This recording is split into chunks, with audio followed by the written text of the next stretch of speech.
So guys, postmortem of common error का ये series number आपका नेक्स्ट यानी कि लेक्चर नंबर 8 आप लोगों के लिए लेकर के आया हूँ। बहुत शानदार लेक्चर, जहां मैं आपको आज पोस्टमार्टम के कुछ और सेंटेंसेस करवाने वाला हूं जो आपके बहुत काम आने वाले हैं बच्चों।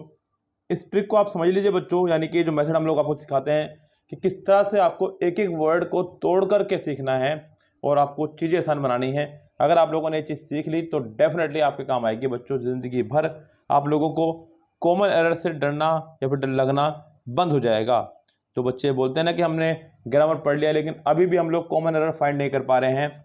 वो जो चीज़ें आपके माइंड में सेट हैं वो चीज़ें आपके दिमाग से बिल्कुल गायब हो जाएंगी, क्योंकि आप लोग एक डर अपने दिमाग में पैदा करके बैठ गए हैं कि कॉमन एरर मुझसे सोल्व होगी ही नहीं। इसलिए मैं आपको हमेशा मिक्सअप कॉमन एरर सोल्व कराता हूं, जिससे कि आप लोग अपना लेवल चेक कर सके। लेकिन आज का जो कॉमन एरर है मैं आपके लिए लेकर के आया हूं सिर्फ और सिर्फ आर्टिकल से, यानी कि आर्टिकल चैप्टर से हम लोग यहाँ पे आज कॉमन एरर सोल्व करने वाले हैं। पूरे चैप्टर की जो एरर होंगी वो आर्टिकल से होंगी, यानी कि आर्टिकल में आने वाली सभी एरर्स हम लोग यहाँ पर पकड़ने वाले हैं। ओके दोस्तों, तो यहाँ पे फिलहाल चलना होगा आपको हमारे साथ में और दौड़ना होगा। एक एक सेंटेंस यहाँ पे देखते रहिएगा और पहले आप लोग कोशिश कीजिएगा इसकी एरर बताने की, उसके बाद में फिर मैं आपको यहाँ पे एरर की बताता हुआ चलूंगा। सेंटेंस नंबर 1 हमारे सामने आ चुका है। कह रहा है कि Ankit prefers self employment to job in any office. आपको बताना है कि इसके किस पार्ट में एरर है, लेकिन इससे पहले आप लोग सेंटेंस का पोस्टमार्टम कर लीजिएगा मेरे साथ में कि बच्चों शुरुआत में उसने लगाया है आपका अंकित। अंकित जो है आपका एक एज ए नाउन इस्तेमाल हो रहा है, वो भी सिंगुलर। उसके साथ में आपकी सिंगुलर ही वर्ब यहाँ पे इस्तेमाल हो रही है, प्रेफर्स। उसके बाद में आपका ऑब्जेक्ट सेल्फ एम्प्लॉयमेंट। फिर सेंटेंस जुड़ा है हमारा टू से। टू के बाद उसने एक नाउन रखा है जॉब। लेकिन बच्चों बता दूं मैं आपको, जॉब हमारा एक काउंटेबल नाउन की श्रेणी में आने वाला वर्ड है, इसको आप काउंट कर सकते हैं। तो गाइज इससे पहले हम लोगों को अ या एन लगाना होता है। जॉब से पहले हमें अ या एन का इस्तेमाल करना होता है। हालांकि जॉब का जो प्रोनाउंसिएशन है वो कॉन्सोनेंट से है, तो आप जॉब से पहले यहाँ पे आ जॉब का इस्तेमाल करेंगे और थर्ड पार्ट में इसकी आपकी एरर पहुंच जाएगी। Ankit prefers self employment to a job in any office. तो यहाँ सेंटेंस के थर्ड पार्ट में हमारे एरर है। यस गाइस, चलिए हम लोग चलते हैं नेक्स्ट सेंटेंस की तरफ। क्या कह रहा है बच्चों यहाँ पे? नेक्स्ट सेंटेंस बच्चों हमारे सामने है। यहाँ पर कह रहा है कि Amar's habits of delaying his work put his friend to lot of trouble. Amar habits, बच्चों यहाँ पे ध्यान देना, अमर भी हमारा एक नाउन है और हैबिट भी हमारा एक नाउन है, और दो नाउन एक साथ कभी नहीं आ सकते हैं। इसलिए लिविंग नाउन से पहले साथ में आपने एपोस्ट्रोफी एस का इस्तेमाल किया है, जो कि ज़रूरी है। बच्चों हम लोग आपको ऑलरेडी बता चुके हैं, कभी भी अगर दो नाउन हमारे एक साथ आ जाएं तो या तो पहले वाले नाउन के साथ में एपोस्ट्रोफी एस लगाएंगे, या फिर नाउन टू पहले यानी कि बाद वाला नाउन पहले, फिर आप ऑफ, और फिर नाउन पहले वाला बाद में। यस, ये तरीका अपनाएंगे। यहाँ उसने पहले वाले नाउन के पहले एपोस्ट्रोफी लगा दिया है साथ में, तो ये सेंटेंस आपका यहाँ पे तो ठीक है। कह रहा है कि Amar's habit of delaying work. Of हमारा एक प्रपोजिशन है बच्चों, और प्रपोजिशन के बाद में हमेशा हम लोग आईएनजी फॉर्म का इस्तेमाल करते हैं। अगर कभी वर्ब आएगी तो प्रपोजिशन के बाद अगर कभी वर्ब आ रही हो तो हम लोग सिर्फ और सिर्फ उसका आईएनजी फॉर्म में इस्तेमाल करते हैं बच्चों। तो यहाँ पे ये आपकी वर्ब आईएनजी फॉर्म में आई है। अब बच्चों यहाँ पे ये कंडीशन आपके टू पे लागू नहीं होती है। टू के बाद हमेशा वर्ब की फर्स्ट फॉर्म आया करती है। 99.99% तक ये कंडीशन हमारी पास होती है। उसके अलावा 0.01% में हम लोग टू के बाद भी आईएनजी फॉर्म का इस्तेमाल करते हैं। तो यहाँ पे ये भी हमारा ठीक है। हिज वर्क आपका ये पूरा एक ऑब्जेक्टिव तरह काम कर रहा है। हालांकि हिज यहाँ पर आपका एडजेक्टिव हो जाएगा और वर्क हमारा यहाँ पे नाउन हो जाएगा, और नाउन से पहले आने वाला हर वर्ड हमारा कहलाता है एडजेक्टिव। कौन सा एडजेक्टिव बच्चों? ये पॉजेसिव एडजेक्टिव। चलिए, पुट हिज फ्रेंड, यहाँ से ये आपका एक इंपेरेटिव टाइप सेंटेंस शुरू हुआ है। पुट हिज फ्रेंड, पुट यानी कि एज ए वर्ब, हिज यानी कि एडजेक्टिव, फ्रेंड्स यानी कि noun, too lot of trouble. बच्चों मैं आपको बता दूं, यहाँ जो आप ये वर्ड देख रहे हैं लॉट ऑफ नाम का कोई वर्ड है ही नहीं दुनिया में। सही बात तो ये है, ग्रामेटिकली हम लोग इसको ऐसे इस्तेमाल नहीं कर सकते हैं। या तो आपको अ लॉट ऑफ कहना होगा या फिर आपको लॉट्स ऑफ कहना होगा, या तो अ लॉट ऑफ या फिर लोट्स ऑफ आपको इस्तेमाल करना होगा, तब जाकर के आपके दोनों में से कोई सेंटेंस सही होगा। तो यहाँ पे फिलहाल सेंटेंस के फोर्थ पार्ट में हमारी एरर पहुंच चुकी है। फोर्थ पार्ट में हमारा लॉट ऑफ की जगह ऑल लॉट ऑफ या फिर लोट्स ऑफ होगा। He is not rich so he can not afford to buy a expensive house. बच्चों यहाँ पे कह रहा है कि वह इतना रिच नहीं है, यानी कि वो अमीर नहीं है, इसलिए वो इतना महंगा घर जो है अफोर्ड नहीं कर सकता।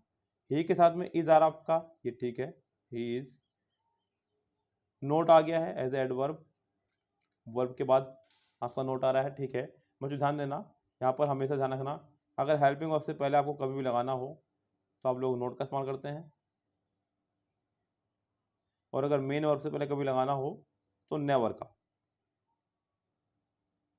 और अगर नाउन से पहले कभी लगाना हो तो नो का। यस, ध्यान रखना। So he is not rich, so he is not rich, so ये आपका conjunction of result, conjunction of result. बच्चों दो तरह की कंजक्शन हुआ करती हैं, कंजक्शन ऑफ रीजन और कंजक्शन ऑफ रिजल्ट। यहाँ पर ये आपका कंजक्शन ऑफ रिजल्ट की तरह काम कर रही है। ही इज नॉट रिच सो, अब एक नया सेंटेंस शुरू होगा आपका यहाँ से सो के बाद से। So he can not, can not के बाद में आपने वर्ब की फर्स्ट फॉर्म का इस्तेमाल किया है, बिल्कुल ठीक है। और इस वर्ब से वर्ब को जोड़ रहा है आपको टू, और फिर इसके बाद फर्स्ट फॉर्म का इस्तेमाल है। Can not afford to buy, ये भी ठीक है, लेकिन यहाँ आपकी गड़बड़ी हो गई है। अ एक्सपेंसिव नहीं, यहाँ पर एन एक्सपेंसिव होना चाहिए था, क्योंकि सेंटेंस में आपका यहाँ पर बच्चों आपका आ चुका है, क्योंकि ये आपका एक वाउल है बच्चों, और वाउल से पहले हम लोग हमेशा एन का इस्तेमाल क्या करते हैं, और अगर ये कॉन्सोनेंट रहता तो हम लोग यहाँ पर अ का इस्तेमाल करते और वो ठीक रहता। दूसरी बात बच्चों, यहाँ पर ये एक्सपेंसिव एज ए एडजेक्टिव काम कर रहा है, उसके बाद आपका नाउन आ रहा है। बच्चों आर्टिकल ए और एन का इस्तेमाल आप सेंटेंस में तभी कर सकते हैं जब सेंटेंस में आपका नाउन भी आए। आप बिना नाउन के सेंटेंस में आर्टिकल ए एन का इस्तेमाल नहीं कर सकते, यानी कि आप केवल एडजेक्टिव से पहले आर्टिकल का इस्तेमाल नहीं कर सकते हैं। लाइक अगर मैं आपसे कहूँ इस तरह sentence, I am an honest, तो गैस ये कहना हमारा पूरी तरह से रॉन्ग हो जाएगा, क्योंकि इस ऑनेस्ट के बाद में कोई नाउन नहीं आया है। ऑनेस्ट सिर्फ आपका एक एडजेक्टिव है, एडजेक्टिव से पहले आप आर्टिकल का इस्तेमाल नहीं कर सकते हैं। आप इसको बोलेंगे कि I am an honest boy, तब जाकर के सेंटेंस हमारा ये करेक्ट रहेगा। चलिए फिलहाल हम बढ़ते हैं आगे बच्चों सेंटेंस नंबर नेक्स्ट पर। Although he is not a honourable man yet he is not a crook. बच्चों यहाँ पे इस्तेमाल हुआ है सबसे पहले तो ऑल्दो का।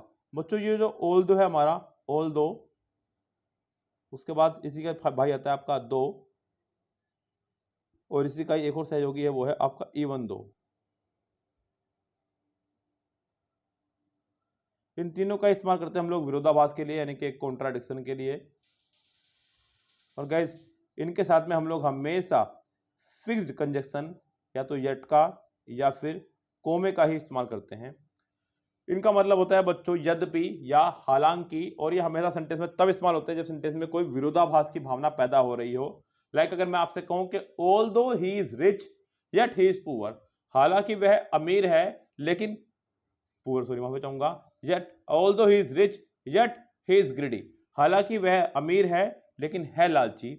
Although he is poor yet he is honest, हालांकि वह गरीब है लेकिन है ईमानदार। तो गैस जब इस तरह की बातें करते हैं हम लोग, तो यहाँ पर ये कहा जा रहा है कि सेंटेंस में विरोधाभास है। तो यहाँ पे gas although he is not a honourable, although के साथ में सब्जेक्ट आया है, उसके हिसाब से इज आ गया है, फिर नोट आ गया है। लेकिन ये जो ऑनरेबल के साथ में, क्योंकि ऑनरेबल हमारा एक एडजेक्टिव है और उसके बाद हमारा एक यहाँ पे नाउन भी आया है, इस एडजेक्टिव से पहले उसने लगाया है आर्टिकल, और ये आर्टिकल हमारा पूरी तरह से रॉन्ग है, क्योंकि आपका ये एक वाउल है। बच्चों यहाँ पर ये वाउल तो नहीं है, लेकिन जब आप इसको प्रोनाउंशिएट करते हैं HONOR को जब आप प्रोनाउंशिएट करते हैं तो इसका प्रोनाउंशिएट होता है बच्चों ऑनर। क्या होता है बच्चों? ऑनर। और ऑनर आपका हिंदी में जो आ है ये एक वाउल है, और इसके हिसाब से आपका यहाँ पे एन होना चाहिए था, तो यहाँ पे एन ऑनरेबल मैन होना चाहिए था। सेंटेंस के सेकंड पार्ट में आपके एरर है फिलहाल। यस गैस, उसके बाद में आपका जेट आया है, बिल्कुल ठीक है। ही के साथ में इज बिल्कुल ठीक है, नॉट अ क्रुक ठीक है। दूसरी बात, ये सेंटेंस जब आपका ऑल दो और यस आएगा तो दोनों तरफ सेंटेंस का फॉर्मेशन सेम रहेगा। सब्जेक्ट, हेल्पिंग वर्ब, ये आपका मेन वर्ब का काम कर रही है, नोट और उसके बाद में अ या नाउन, ऐसे यहाँ पर। चलिए आगे बढ़ते हैं यहाँ पे। The sant drew an attention of the followers to the importance of regular practice. The sant आपका सब्जेक्ट हो गया है, ड्रीव आपकी सेकंड फॉर्म है और वर्ब की ड्रॉ की सेकंड फॉर्म हमारी हुआ करती है ड्रीव, थर्ड फॉर्म रहती है बच्चों की ड्रॉन। तो यहाँ पर आपका ये सेंटेंस तो ठीक है। An attention of the followers, बच्चों यहाँ पर ये ऑफ के बाद में उसने लगाया द फॉलोवर्स जो कि नाउन है। ऑफ से पहले जो है अटेंशन वो भी आपका एक नाउन है। अगर ऑफ से पहले कोई नाउन आ रहा है और ऑफ के बाद भी कोई नाउन आ रहा है तो ऑफ से पहले वाले नाउन से पहले आपको आर्टिकल द का इस्तेमाल करना होता है, यानी कि the plus noun plus of plus noun. तो यहाँ पर ये आपका एन पूरी तरह से गलत है, ये आपका हटना चाहिए था। सेकंड पार्ट में आपका एन हटेगा और वहाँ पर आपका दा लगेगा, यानी कि इस पार्ट में आपका दा लग गया और सेंटेंस ठीक हो जाएगा। लेकिन क्या आगे आपका सही है? आगे फॉलोवर्स नाउन हो गया है, to the importance of regular practice. तो यहाँ आपका बाकी सब कुछ सेंटेंस करेक्ट है, सेंटेंस में कोई दिक्कत नहीं है। सेंटेंस के सेकंड पार्ट में आपके एरर है। आगे देखिएगा क्या कह रहा है। Diksha is a best student in our class at present. Diksha के लिए सिंगुलर वर्ब का इस्तेमाल किया है, यानी कि दीक्षा आपका एक प्रॉपर नाउन है और प्रॉपर नाउन को आप हमेशा सिंगुलर नाउन की श्रेणी में ही रखते हैं। तो यहाँ पर दीक्षा हमारा एक सिंगुलर नाउन की तरह काम कर रहा है, इसलिए आपने यहाँ पे इसका इस्तेमाल किया है, जो कि बिल्कुल ठीक है। उसके बाद उसने कहा अब बेस्ट स्टूडेंट, बच्चों स्टूडेंट आपका नाउन हो गया है, यहाँ पर बेस्ट आपका यहाँ पे एडजेक्टिव हो गया है और इस एडजेक्टिव से पहले आपने लगाया है आर्टिकल, जो कि काफ़ी हद तक ठीक है। लेकिन बच्चों अगर एडजेक्टिव हमारा सुपरलेटिव डिग्री है तो सुपरलेटिव डिग्री से पहले आप हमेशा द का इस्तेमाल करते हैं। इस गैस तो यहाँ पर Diksha is the best student in over class at present. यहाँ पर क्लास हमारा नाउन है, कलेक्टिव नाउन, और ओवर हमारे यहाँ पे एडजेक्टिव है। चलिए, the greater the demand higher the price. बच्चों सेंटेंस में आपका आ गया है ग्रेटर, जो कि एक कंपैरेटिव डिग्री है, और कंपैरेटिव डिग्री से एक रूल बड़ा प्यारा मैंने आपको सिखाया है, आप लोग अभी फिर से सुन लीजिएगा बच्चों। मैं हर बार आपको बोलता हूँ, आप हर बार उसको सुना करें, क्योंकि चीज़ें आपको जितनी बार सुनोगे उतना फायदेमंद होगा, वो चीज़ आपके उतनी ही काम आने वाली है।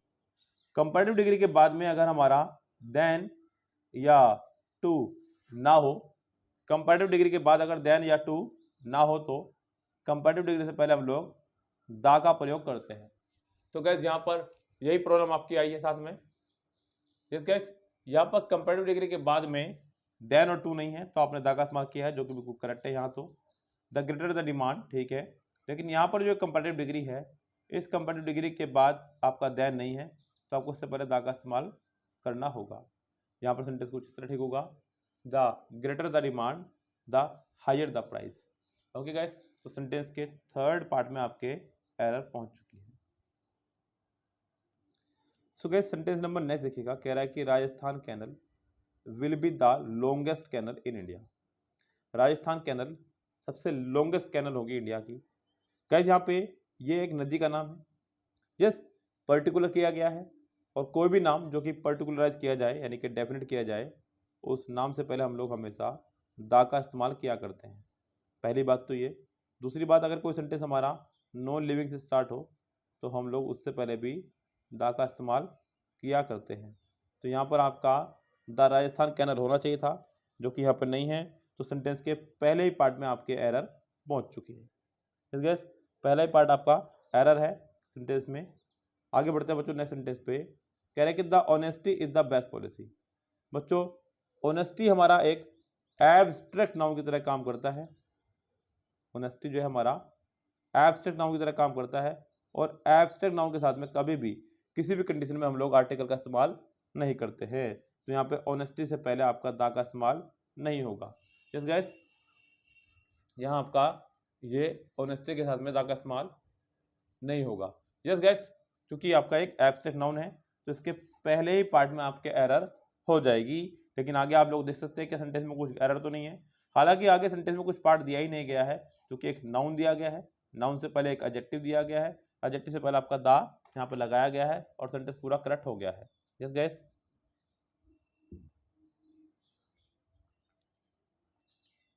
चलिए सेंटेंस नंबर नेक्स्ट देखते हैं। She can speak the Hindi, Sanskrit and English fluently. She के साथ कैन लगाया गया है, मॉडल वर्ब, कोई प्रॉब्लम नहीं है, लेकिन मॉडल वर्ब के साथ आने वाली वर्ब हमेशा फर्स्ट फॉर्म में आया करती है, वो भी आपका करेक्ट है। The Hindi, Sanskrit and English. बच्चों, हिंदी हमारी एक भाषा है और लैंग्वेज से पहले कभी भी अगर आप दा लगाएंगे तो वो पूरी जाति को यानी कि पूरी कम्युनिटी को बिलोंग करता है, जो कि यहाँ पर ये आपका रॉन्ग हो जाएगा।